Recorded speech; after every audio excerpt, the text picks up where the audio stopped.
श्री स्वामी समर्थ. श्री गुरुचरित्र अध्याय 4. श्री गणेशाय नमः. ऐसी शिष्याची विनंती, ऐकून सिद्ध काय बोलते. साधू साधू तुझी भक्ती, प्रीती पाओ गुरुचरणी. एक शिष्य चुडामणी, धन्य धन्य तुझी वाणी. आठवतसे तुझ्या प्रश्नी, आदिम ध्यान सावक. प्रश्न केला बरवानिका, सांगेन तुझ विवेका. अत्री ऋषीच्या पूर्वका, सृष्टी उत्पत्ती पासोनी. पूर्वी सृष्टी नव्हती काही, जलमय होते सर्व ठाई. अपो नारायण मनोनी पाही, वेद बोलती याच कारिने. उदोक अपो नारायण आपण, सर्वा ठाई वासपूर्ण. बुद्धी संभवे प्रपंच गुण, अंड निर्मिले हिरण्यगर्भ. तेची ब्रह्मांड नाम जाहले, रजोगुणे ब्रह्मयासी निर्मिले. हिरण्यगर्भ नाम पावले, देवता वर्ष होते एक. तेची ब्रह्मांड देका, फुटोनी शकले झाले द्वैका. एक आकाश एक भूमिका, होनी ठेली शकले दोनी.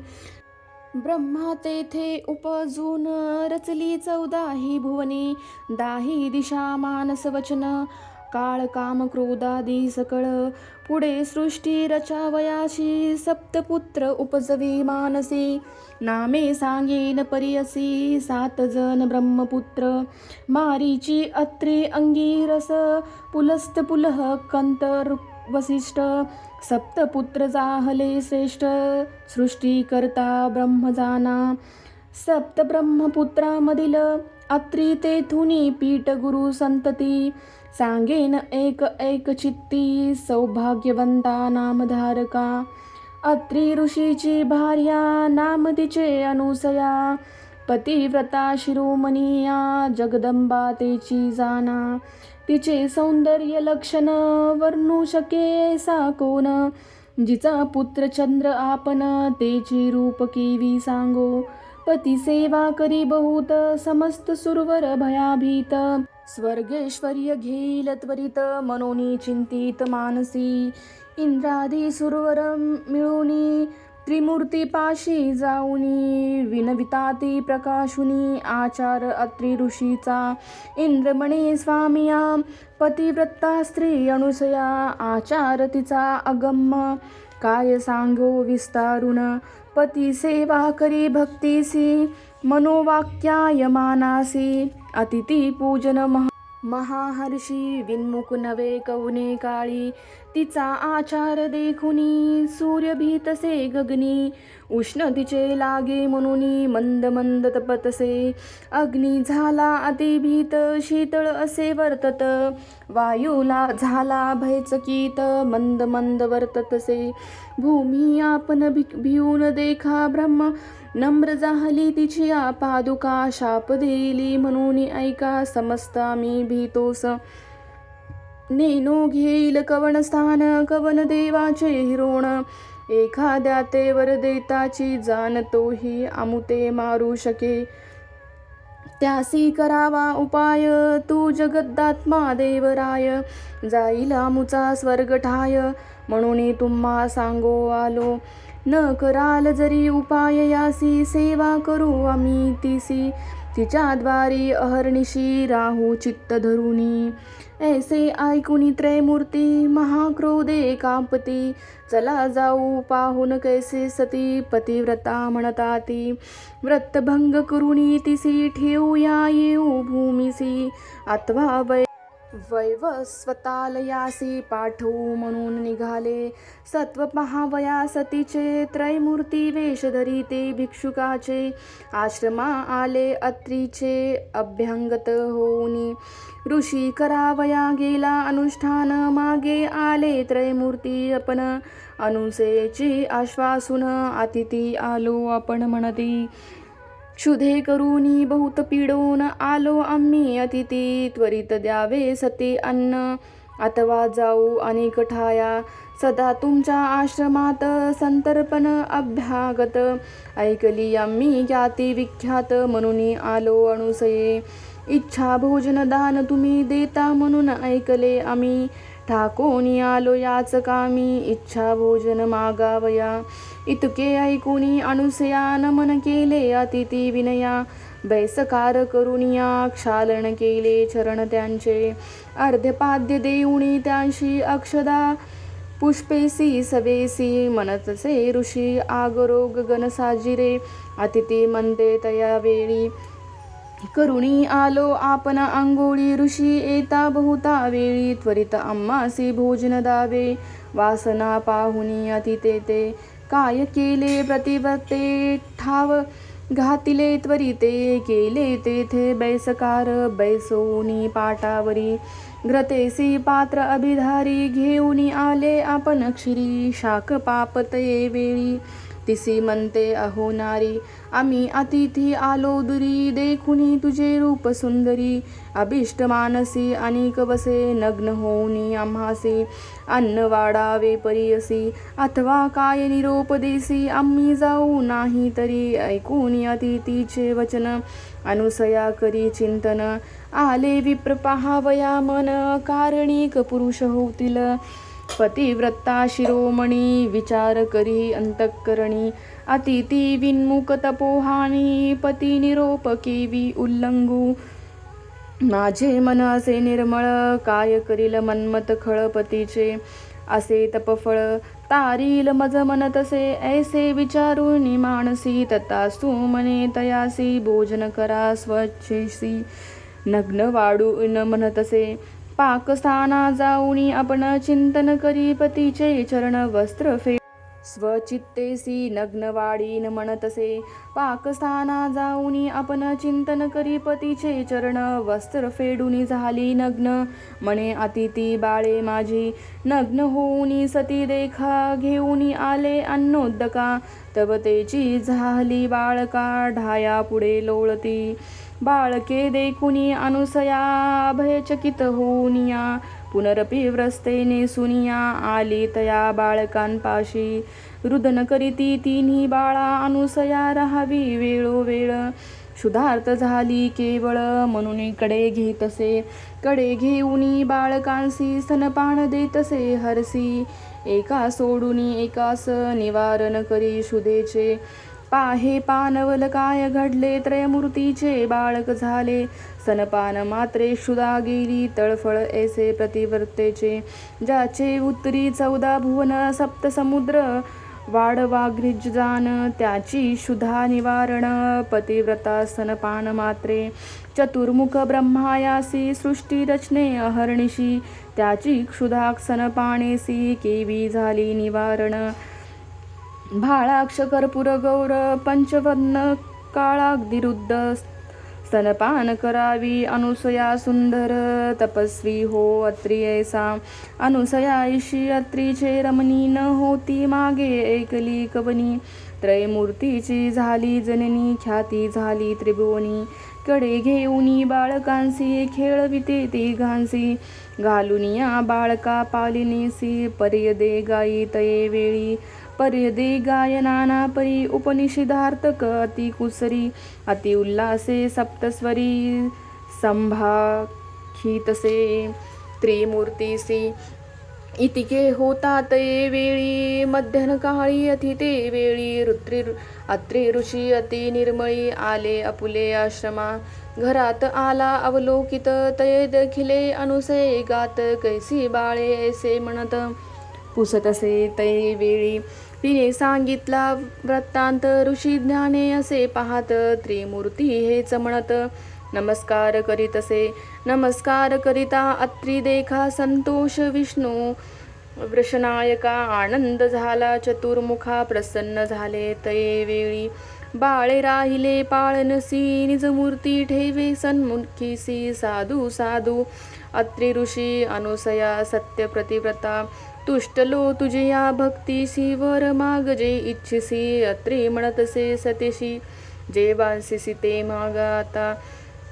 अनुसया म्हणे अत्रीशी प्राणेश्वर तुची होशी देव पातले तुमचे भक्तीशी पुत्र मागा तुम्ही आता तीही बाळक आमच्या घरी राहू आमचे पुत्रापरी हिची मागणे निर्धारी त्रिमूर्ती असावे एक रूप ऐसे वचन ऐकुनी वर दिदला मूर्ती तिनी राहती बाळने म्हणून आपण गेले निजालयासी त्रिमूर्ती राहिले तिचे घरी अनुसया पोशी बाळांका परी नाम ठेविले प्रीती करी त्रिवर्गासी परियसा ब्रह्ममूर्ती चंद्र झाला विष्णुमूर्ती दत्त केवळा ईश्वरा ते दुर्वास नाव ठेविले तिघे पुत्र अनुसेसी दुर्वासा आणि चंद्र ते घा उभे राहुनी माता अभिमुखा निरोप मागिती कौतुका जाऊ आता निजस्थाना दुर्वास म्हणे अहो जननी आम्ही ऋषी अनुष्ठानी जाऊ तीर्थे आचरणी म्हणून निरोप घेतला चंद्र म्हणे अहो माते निरोप द्यावा आम्हा त्वरिते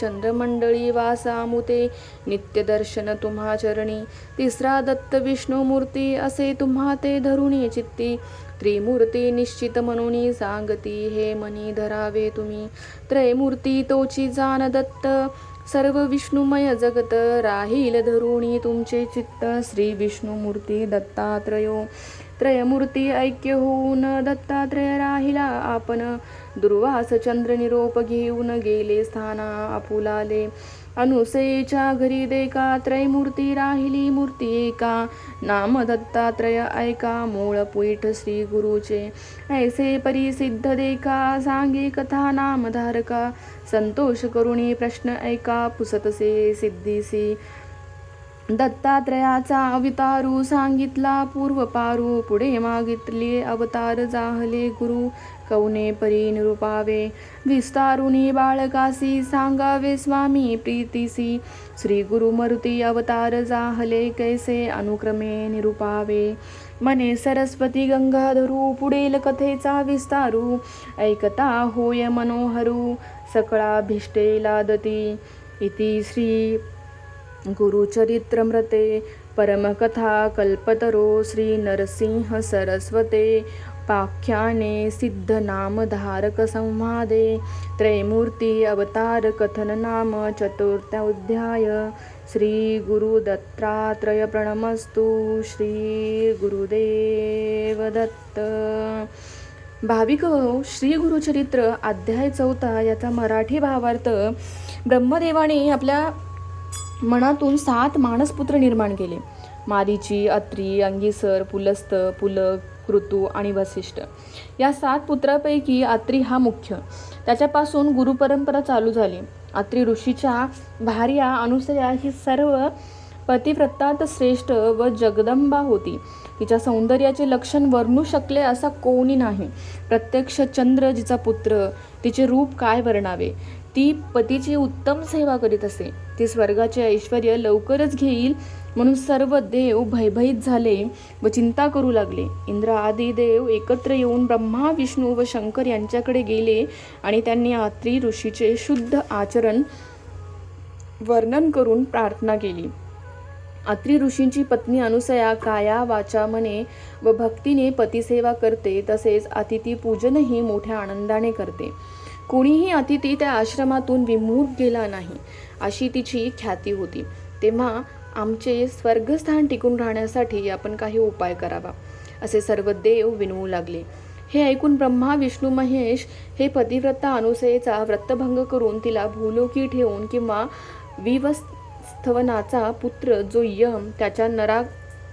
नगरास पाठवू असे ठरवून निघाले सतीचे सत्व पाहण्यासाठी त्या तिघांनी भिक्षुकाचे रूप धारण केले व अत्रीच्या आश्रमात अभ्यांगत म्हणून आले अत्री त्यावेळी अनुष्ठानासी गेले होते तेव्हा ते तिघे इकडे आश्रमात आले अनुसयेला आश्वासन देऊन म्हणाले आम्ही अतिथी ब्राह्मण आहोत भुकेने व्याकुळ झालो आहोत तरी आम्हाला लवकरात लवकर अन्न द्यावे अन्यथा हे सती आम्ही दुसरीकडे जातो तुमच्या आश्रमात अभ्यांगताला नित्य अन्न संतर्पण होत असते अशी ख्याती ऐकली म्हणून आलो आहोत हे ऐकून अनुसयेने त्यांना बसायला आसन दिले अर्ध्य पाद्य इत्यादी व स्नान करायला सांगून अक्षदा व पुष्प अर्पण केली अतिथी म्हणाले आम्ही स्नान करून आलो आहोत अत्री ऋषी येईपर्यंत फार उशीर होईल तरी आम्हाला लवकर भोजन द्यावे अतिथीची अशी इच्छा समजून त्यांना भोजनास बसावयाला आसने मांडली. शाकभाज्या व स्वयंपाक घेऊन आली. तेव्हा ते तिला म्हणाले, हे स्त्रिये, आम्ही अतिथी दुरून आलो आहोत. तुला पाहून मनात आणखी एक इच्छा उपजली आहे. तू आम्हाला विवस्त्र होऊन अन्न वाढावे, अन्यथा आम्ही भोजन स्वीकारणार नाही. असे अतिथीचे वचन ऐकून अनुसयेने क्षणभर विचार केला की हे विप्र माझे मन पाहायला आले आहेत, तेव्हा हे नक्की कोणीतरी अवतारी पुरुष असावेत. अतिथी विनमुख जातील तर आपल्या तपाची हानी होईल. अतिथीचे स्वागत करण्यासंबंधीची आज्ञा मी कशी उल्लंघन करू? माझे मन निर्मळ आहे, तो दुष्ट मदन मला काय करील? पतीचे जे तपोबल आहे तेच मला तारील. असा विचार करून ती म्हणाली, ठीक आहे, तुम्ही आपल्या इच्छेप्रमाणे भोजन करावे, मी आपणास अन्न वाढीन. मग तिने स्वयंपाकघरात जाऊन पतीच्या चरणांचे चिंतन करून मनात संकल्प केला, हे अतिथी माझे बालके आहेत. सती अनुसया विवस्त्र होऊन अन्नोदक घेऊन बाहेर आली आणि पाहते ते तिघे अतिथी बालके होऊन भोजन पात्राजवळ येऊन बसली आहेत. ती बालके पाहून अनुसया चकित झाली. भुकेने ती बालके रडू लागली म्हणून पुन्हा वस्त्रे नेसून त्या बालकांजवळ आली. त्यांना मांडीवर घेऊन स्तनपान दिले. एकाचे झाले की दुसऱ्याला स्तनपान देऊन त्यांनी क्षुधेचे निवारण केले. त्यांना पाळण्यात झोप लागली. अत्री भार्या अनुसयेसारखी श्रेष्ठ पतिव्रता पूर्वी कोणी पाहिली नव्हती. ती आता ब्रह्मा विष्णू महेश यांची माता झाली. तिची कीर्ती त्रैलोक्यात झाली. दुपारी अत्री ऋषी प्रसन्न मनाने आश्रमात आले. हीच खरी अतिथी येण्याची वेळ असते. आश्रमात येऊन पाहिले तो अनुसया गायन करीत आहे व पाळण्यात 3 बालके आहेत. अनुसयेने झालेला वृत्तांत अत्री ऋषीला सांगितला. ऋषींनी अंतदृष्टीने ओळखले ती 3ही बालके म्हणजे ब्रह्मा विष्णू महेश आहेत आणि त्यांनी लगेच त्यांना नमस्कार केले. ती बालके पाळण्यात राहिली. शिवाय तिघेही देव स्वतःच्या रूपात समक्ष उभे राहिले व अत्रींना म्हणाले, अत्री ऋषे, अनुसये, तुमचे तप व हिचे पतिव्रत्य अद्वितीय आहे. तुमच्या भक्तीने आम्ही संतुष्ट झालो आहोत. तरी जे वर आपणास इष्ट वाटावी ते मागावे. ऋषी अत्री म्हणाले, अनुसयेच्या इच्छाप्रमाणे ही 3ही बालके आमच्या घरी पुत्र म्हणून राहावीत.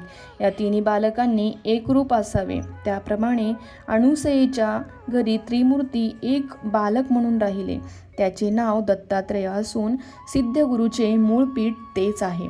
पुढे ब्रह्मदेवाचा बालावतार हाच चंद्र आणि शंकराचा बालावतार हाच दुर्वास या तिघांनी अनुसयेजवळ आज्ञा मागितली आणि गगनात राहून त्यांनी नित्य तुझे दर्शन घेईन असे चंद्र म्हणाला व मी तपश्चर्या करीन व तीर्थयात्रेसाठी जातो असे दुर्वास म्हणाला. विष्णू मात्र दत्तरूपाने अत्रीजवळ राहिला. या पद्धतीने श्री गुरुचरित्र अध्याय 4 समाप्त. पुढील अध्याय 5 हे ऐकण्यासाठी चॅनलशी जोडून राहा. चॅनलवर नवीन असाल तर बेल आयकॉन दाबायला विसरू नका, कारण आमचा प्रत्येक व्हिडिओ हा थेट तुमच्यापर्यंत पोहोचण्यासाठी मदत होईल. चला तर मग भेटूया अध्याय 5 श्री गुरुचरित्र. श्री स्वामी समर्थ. जय जय स्वामी समर्थ. श्री गुरुदेव दत्त.